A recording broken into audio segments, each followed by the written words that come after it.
Okay, so for question 8, we're given this as our system of linear equations, and we want to find out when it has no solution, a unique solution, or infinitely many solutions, solving for A. So the first thing we want to do is to put it into row echelon form. The first thing we want to do, of course, is put it into our augmented matrix.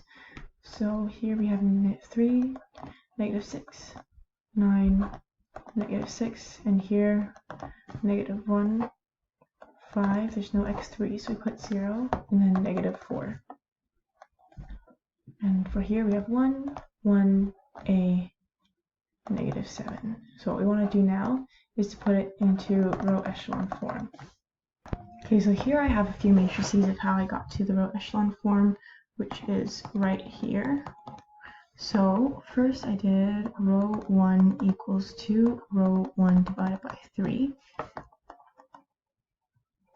And that's how I got this here. And then I took row 2 equals to row 2 plus row 1.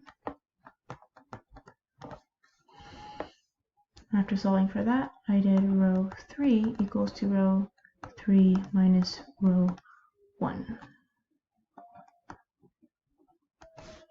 Having solved for that,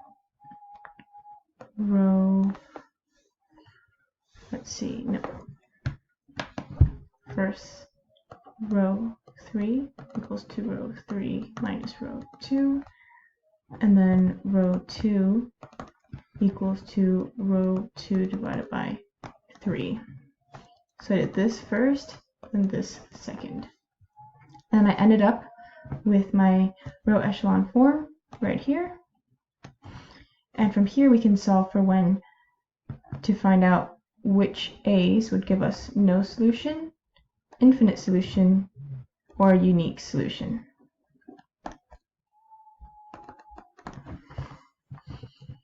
So we know that when there's no solution, it typically means that we have a situation where there is a matrix and we have 0, 0, dot, dot, dot, 0, just all a bunch of zeros, and a number like 1 or any n, really, as long as that n is not equal to 0. So in order to do that, we just need to make a minus 6 equal to 0. So a minus 6 equals to 0, so a equals to 6. So when a equals 6, at a equals 6, there are no solutions. So let's put that into terms. At a equals 6, no solutions. Now, let us look for when there are infinite solutions. So when there are infinite solutions, we end up with 0, all zeros, a row of zeros.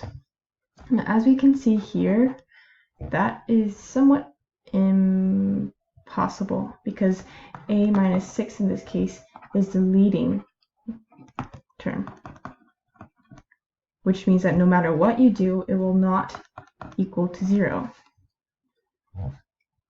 simply because there are no terms after it or equal to it without messing up the first few numbers. So as far as we're concerned, a never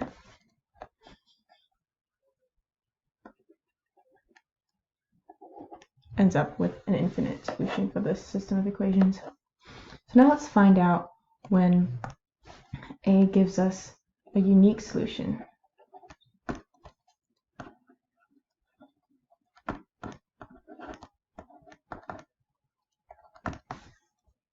So we know that when there's a unique solution, it's basically when 0, 0, 1, usually, in this case, would equal to a certain number.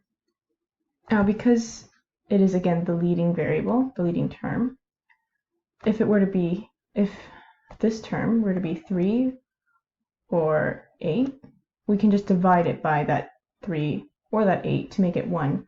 And so thus, a can be any number. But we know that a cannot equal to 6, as that leads to no solution. So, a unique solution when a does not equal 6. So this is it. None at a equals 6. Unique at a does not equal 6. And then infinite at, well, never. So this is our lovely solution.